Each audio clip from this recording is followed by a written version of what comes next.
how to transfer players to different teams in EFC 25. The first thing that you're going to do is going to settings, edit teams, and then club transfers. And then it is very simple. You choose between women's team or men's teams, and then you are going to choose the country.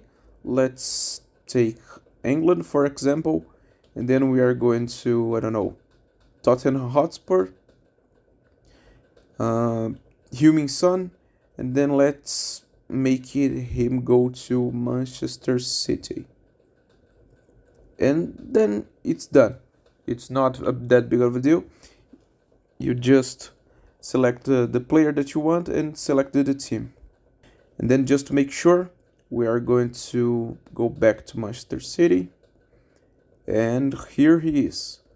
Heung-min Son is now on Manchester City.